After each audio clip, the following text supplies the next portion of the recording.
Welcome to week 8 of Rekindle the Flame. I'm so glad that you've joined. We have 2 more letters coming to you this week in the form of Philemon and Ephesians. So let's get started with the shorter of the two. Philemon, or Philemon, is a very short book coming in at just 1 chapter, but we still see some of the original plays of Pauline letter writing. We have the introduction. That lets us know that we have Paul in prison again with Timothy. The thanksgiving is given, and then the meat of the body of the letter, Paul's request comes in from verses 8 through 21. Paul's anticipated arrival in verse 22, then the letter closing, the final greeting, and the benediction. If you need a refresher on the Pauline structure, there is a video available on our YouTube channel or found on the website that goes into more depth about the structure and the writings of Paul.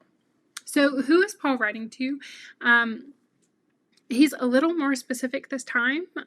He's writing to Philemon, Aphia, a woman who's running a house church, and Archippus, and the church in your house. Now, this idea of house churches is not new. We're getting into more of a Greek-influenced period of time. You might hear that called the Hellenistic period. And house churches were a really big deal during this time.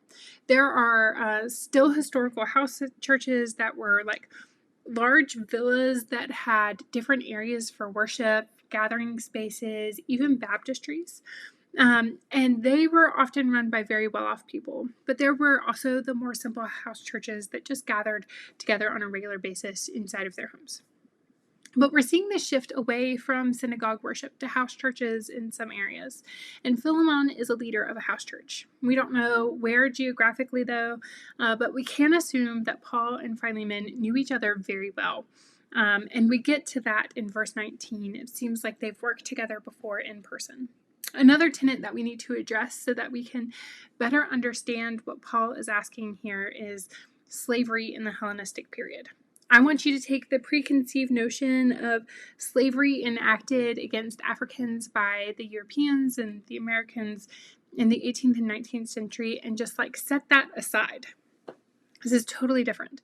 Slavery during the Hellenistic period was a socially acceptable institution.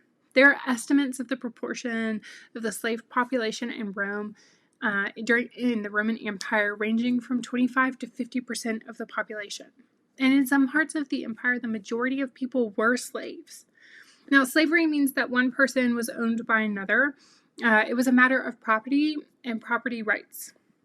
Slaves could be bought and sold and rented and given as gifts to other people. And slaves had no social status and just a few legal rights. Like if their master was too rough on them, then they could demand that they were sold. And so they'd be sold to a new master. Now, one could become a slave by being born of slave parents, exposed as a baby, kidnapped by pirates. Seems kind of funny, but it was a very real reality. Being a prisoner of war, or you could sell yourself to pay off your debts. Now, you can be liberated by saving up and buying your freedom, someone else paying for you and releasing you, or being freed by your owner in general.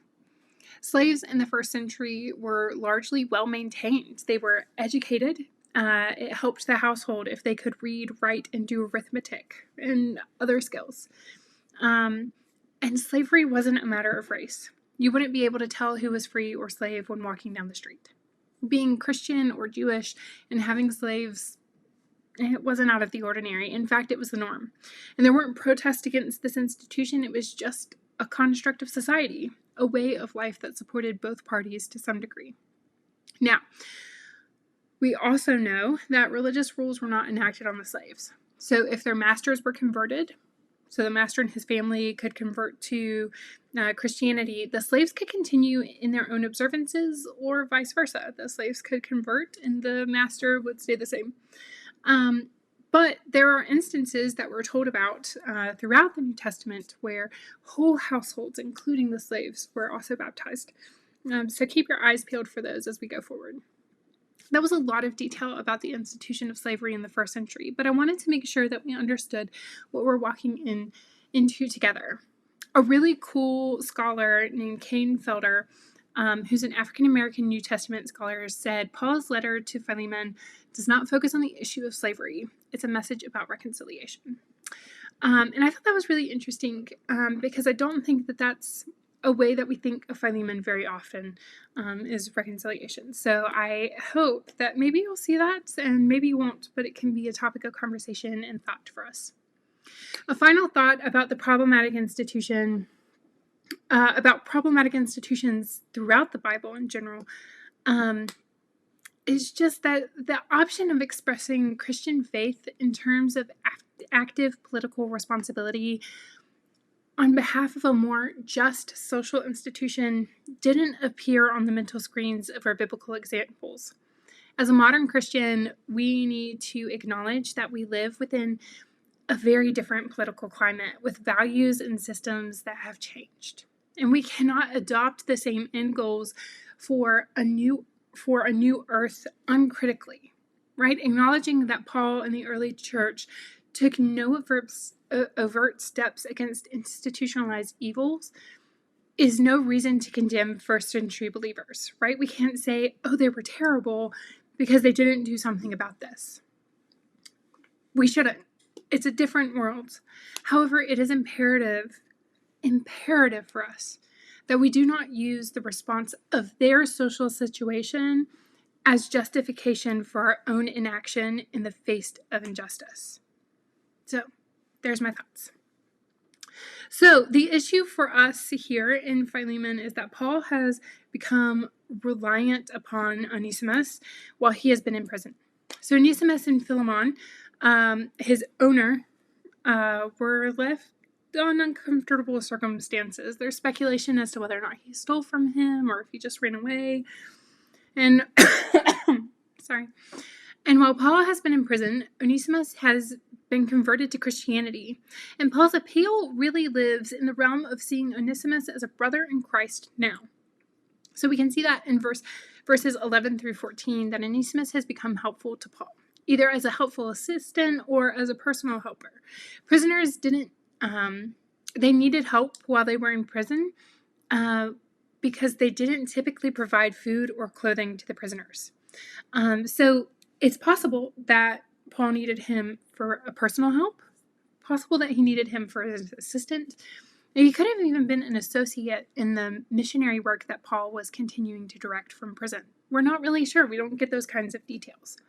But essentially what we have here is Paul doesn't want to violate Philemon's property rights without his consent, but he wants Onesimus back with him, either by Philemon freeing him so that he can come back as a voluntary helper, or gifting him to Paul as a slave to help Paul's mission. It's interesting that Paul makes his appeal to Philemon for the bondsman Onesimus as one who is in bonds himself. So Paul is also in chains, while Onesimus is in chains of another sort. The freedom made possible to the change in emphasis for Onesimus can be made by one who's been held captive himself.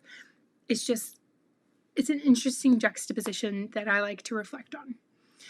We don't know the end of the story, but the fact that this has been preserved indicated that Philemon responded to Paul's appeal in some way, and that Onesimus rejoined Paul as his co-worker for the gospel. And we might see a little bit more of him in the introduction to Ephesians. So there's another variation of tradition where Paul sends Onesimus back with a letter to reconcile with his master Philemon. And in this variation, it sees Onesimus given his freedom. And he went as a free man to Ephesus, where he continued Paul's mission and eventually became the bishop of Ephesus. And while he was there, he was instrumental in collecting and editing the Pauline letters and composing the book of Ephesians as a cover letter, like a foreword for the collection of Paul's writing. Now, this theory has gone around, and it comes in and out of popularity. This theory was created by two scholars, Godspeed and Knox, because of a section of writing from Ignatius of Antioch, who mentions Bishop Onesimus of Ephesus. That's a mouthful. This theory is pretty fanciful. It's not a theory that's accepted by most scholars, but it is an interesting twist on the narrative. And since we don't have an ending, we don't really know. It could have been true, but it could also be just as true that Philemon sent Onesimus back to Paul to work for him in some manner. regardless of which ending you choose to believe, or even if you leave it open-ended as it is in the writing, it's an interesting insight into the personal relationships with Paul and Philemon and the reality around slavery and other institutions in the first century. So that's really it for Philemon. It's a lot for a very short book. I hope you learned something and that it's been fun. For Ephesians, we're going to be taken on an overview journey by N.T. Wright. Dr. Wright was an Anglican bishop, and he is a world-renowned scholar focused in the New Testament. He's a professor currently at Oxford University and is still active in the scholarly community. And we're going to view his introductions to the book of Ephesians.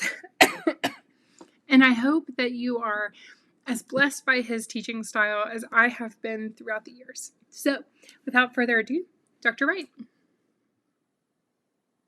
Welcome to this course on Paul's letter to the Ephesians. I'm glad you're able to join us for it, and I think this is just one of the most amazing pieces of writing ever, and it's a privilege to share it with you.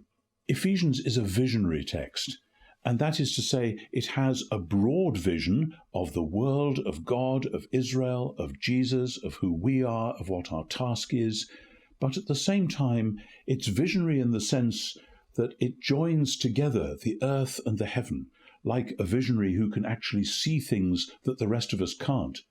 Only, unlike some visionaries who might claim to have a sense of what's going on in heaven, this isn't an escapist ploy. This isn't about saying goodbye to earth in order then to enjoy some heavenly rapture elsewhere. Because the heart of this vision, which we call the letter to the Ephesians, is about the coming together of heaven and earth.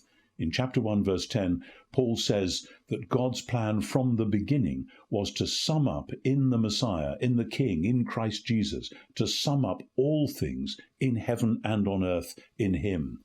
Ephesians is thus picking up where the Lord's Prayer, if you like, leaves off. Jesus taught us to pray, "Thy kingdom come on earth as in heaven."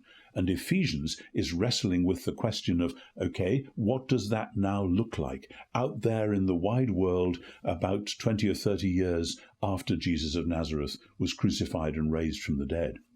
So Ephesians then is a visionary document, and it's setting a problem for us as we think of it like that, because in our modern world, we don't tend to think of heaven and earth coming together. We tend to think, if we look at it at all, of heaven and earth being a long way away from one another, so that people talk sometimes vaguely about prayer, and they say we're not sure if prayer actually goes beyond the ceiling, as though somehow God was up there somewhere, and we had to find a way of penetrating some thick space between us and him.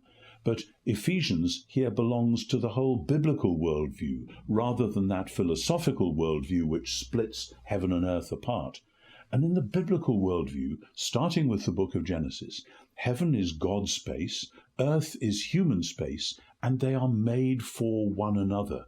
They are made to work together, to overlap, to interlock. Of course, this is complicated. It would be, wouldn't it? But that's how the Bible sees it. If you look at the book of Genesis and then the book of Exodus, you see that together they hold this picture of heaven and earth in a remarkable narrative, because after everything goes horribly wrong in Genesis 3, and the humans who are made in God's image, made to be at the center of this heaven and earth unity, they have rebelled. They have said, we don't want to do things God's way. So everything gets fractured. But then God starts a long, slow plan to put it all back together again. And at the end of the book of Exodus, after the children of Israel have come out of Egypt, they are told to construct the tabernacle in the wilderness. Often when people read Genesis and Exodus, they tend to run out of steam somewhere in the middle of the book of Exodus with a lot of rules and regulations. But actually you need to keep going, because the point, as Moses said to Pharaoh, was God is saying, let my people go so that they may worship me in the wilderness, in the desert. It's as though while they're in Egypt, they can't worship because the gods of the Egyptians and the oppression of the Egyptian rulers is crushing them, and they can't worship God in the way they should. They need to get out, to be released from that slavery in order to be able to worship.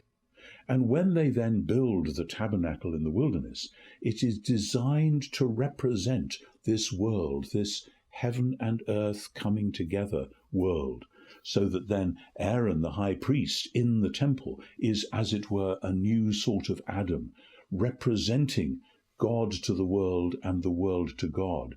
And so that the whole of those first two books of the Bible, Genesis and Exodus, are about creation and covenant, are about God's making of the world and then calling a people through whom he will rescue the world, and setting up as a kind of pilot project this tabernacle, which then much later is translated into being the temple in Jerusalem.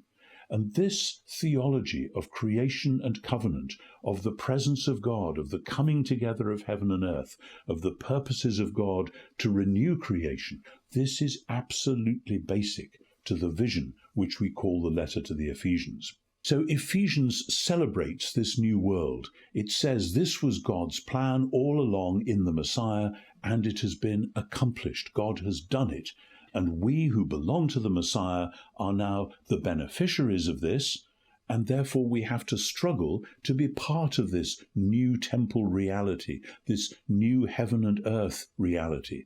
And it is a struggle. Paul describes it at the end of the book in terms of what we loosely call spiritual warfare. Jesus has won the major victory over the powers, like bringing the people of Israel out of Egypt. But then, as we know from the stories of the wilderness wandering, as people often say, it's now a bit of a cliche, you can take Israel out of Egypt, but it's much harder to take Egypt out of Israel. And so Paul urges this community that he's writing to live as the people who are celebrating this victory and who are therefore able to make the same victory their own in the unity of the church, in the holiness of their lives, in the way that they then live out the gospel, the good news of peace, as he puts it. So what are we to say about Ephesians in terms of where and when and why and even who and what? These are the questions we should ask about any writing that we might find from the ancient world. And of course, for many generations now, a lot of scholars in the Western world have doubted whether Paul himself actually wrote Ephesians. The style is a bit different from some of the other letters, Romans and Galatians particularly, and the content to some people has seemed to be quite different as well, because people have often read Romans and Galatians as books about how you can get saved, how you can be justified, and there doesn't seem to be very much of that in Ephesians, or indeed Colossians, which is a close companion of Ephesians. But then when we learn to look deeper into Romans and Galatians, and 1 and 2 Corinthians and Philippians, which are normally seen as central to what we really know about Paul, then we discover that there too there is this sense of heaven and earth coming together. There too there is this vision of a new world being born, God's new creation, of a victory which has been won over the powers of darkness, as a result of which God's people in Christ are now living in, as it were, a different space, a different mode, and have to learn to think what that means and then to live out what it is that they are glimpsing in that renewed thinking to which they're called. So, though many people still do say maybe Paul didn't write it, I have long since come to the conclusion that he pretty certainly did, and that Ephesians belongs with Colossians and Philemon, letters written pretty much the same time from prison to churches in that area of Western Turkey. Ephesus is on the coast of Western Turkey, and Colossae is further inland, and the letter to the Colossians and Philemon are written to those churches further inland. So how come Paul is writing to Ephesus from Ephesus? Well, if he's in prison in Ephesus, then it makes sense, and this letter really does look like this, that he might write a circular to churches in the area. Do we know that he did that kind of thing? Yes, we do, because towards the end of Colossians, he says, make sure that you pass this letter on to the church in Laodicea, and that you read as well the letter that I've sent to Laodicea. And so many scholars over many years have concluded that Ephesians, what we call Ephesians, may well be the letter that was written from Ephesus to churches in that district, and it was designed to be passed around, because this letter isn't very specific in terms of any local issues or problems to be addressed. And in fact, the words in Ephesus, in chapter 1, verse 1, are not there in the best and earliest manuscripts of this letter, so that many people have concluded, and I think rightly, that Paul was in Ephesus in prison and that he sent this letter to churches in the area. But how do we know that Paul was in fact in prison in Ephesus? Acts doesn't say that. It records various times when Paul was in prison, but not there. No, but Acts inevitably doesn't record everything about Paul's life. It would be a much longer book if it did. And at the beginning of 2 Corinthians, we find Paul saying, I want you to know that what happened in Ephesus was so terrible that I was crushed and I despaired even of life itself. And then he goes on to say, this was to make me rely on the God who raises the dead.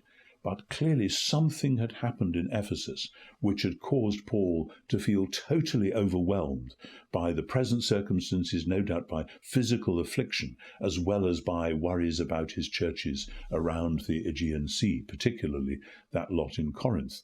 And so many scholars have concluded that Paul probably was imprisoned at least once, if not twice, during the time he spent in Ephesus, and that it was from there that he wrote several letters, including this one. Why did he then write this letter at this time? We can't be absolutely sure.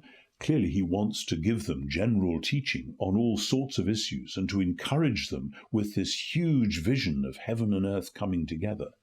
But he does seem to have a specific reason which comes out in chapter 3, where he talks about his own imprisonment, and he says in effect, I know you'll be thinking that the fact that I'm in prison may be a real problem for you, because if your apostle, your teacher, has been put into jail and is maybe even facing death, then perhaps the whole project, this whole mission, this whole gospel, is in fact failing, is not doing what it's supposed to do. And so he says, I want you to know that what has happened to me is really part of the work of the gospel. He says something very similar in the first chapter to Philippians, which is, I think, written around the same time. So he's turning the thing round and saying, instead of, oh dear, Paul is in prison, has everything gone wrong? He's saying, no, the fact that I'm in prison shows that battle is joined and that the suffering which I'm experiencing is actually part of that victorious, paradoxical battle in which we are all engaged. The victory of God over the powers has happened, is happening, and will happen. And Paul himself is part of that, and he wants to invite his readers and hearers into that sense of victory which has already been won and victory which is going to be won. So how does the letter work, so to speak? Ephesians is actually one of the easiest letters to analyze in terms of its shape. Chapters 1, 2, and 3 are going one way. Chapters 4, 5, and 6 are going another way, building on that earlier exposition.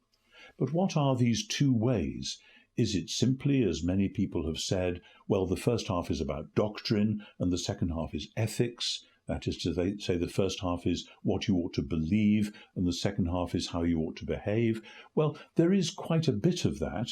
But that distinction between belief and behavior, though it does have some roots in Paul's world, actually smacks a bit more of modern philosophy, because what we find in Ephesians 1, 2, and 3 is not simply teaching about doctrine, it is worship. It starts off with a great prayer of celebration. Blessed be God who has done this and this and this. And then out of that worship, Paul turns to intercession. And this is what I'm praying, he says, for you and for all those who believe in Jesus the Messiah. And then out of that grows a brief exposition of what God has done in the gospel and of what this means in terms of precisely the church as the new temple, as the place where heaven and earth overlap.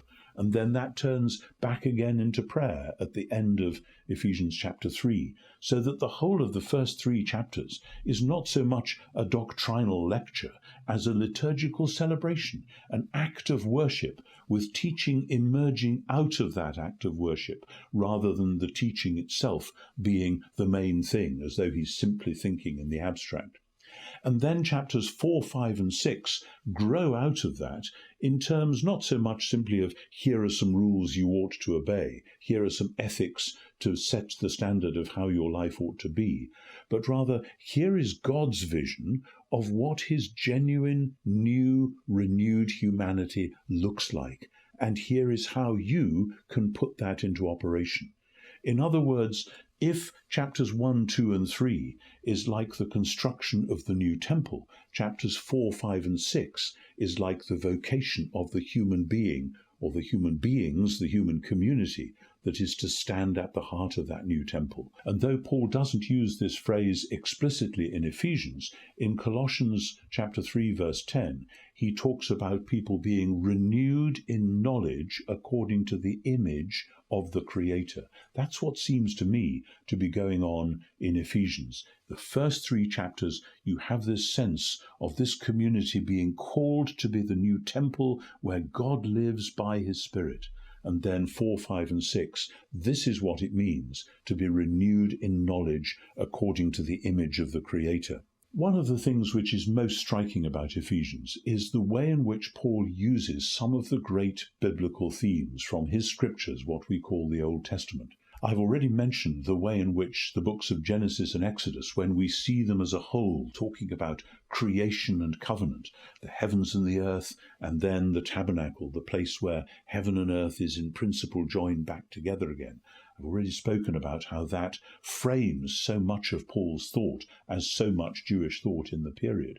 But it goes out beyond that, because as Paul thinks about the Exodus, he thinks about the victory of God over all the forces of darkness, and that sends his mind forwards into the Psalms, and he uses at the start of chapter 4, Psalm 68, which is a great psalm of victory, God's victory over the powers in order that his people may build and then worship in the temple. So again, it's all somehow joined together. And there are several other passages as well. In chapter 1, he draws on the Psalms, Psalm 110 and Psalm 8. And then in that extraordinary passage in chapter 5 about husbands and wives, he draws on Genesis 2 to see this union of husband and wife as a picture of the coming together of heaven and earth, of the new creation. And this is in fact, one of the themes which runs right through Ephesians. Chapter 1, verse 10, God's desire and design is to join all things in heaven and earth together in Christ. Chapter 2 shows how Jew and Gentile coming together in the church is itself a model, a sign of that union of heaven and earth. And that goes all the way through the theme of unity to chapter 5, where it's husband and wife again, as part of the sign of God's good creation, modeling and mirroring what God is doing in heaven and on earth. And so as a result, right at the end, we shouldn't be surprised that there is a challenge. This stuff is difficult. It isn't simply, okay, that's all happened, now we just relax and allow it to wash over us. No, we are enlisted in the ongoing struggle. I'll be talking more about that when we get to chapter 6. But this is the vision of Ephesians, the vision of heaven and earth coming together in fulfillment of the ancient plan of God, coming together through the victory which God has won in his Son, in the Messiah, the King, and therefore the way in which the church, by its life, by its worship, by its prayer, by its holiness, by its unity, participates in and becomes a sign of that unity which God is going to bring to his whole created order.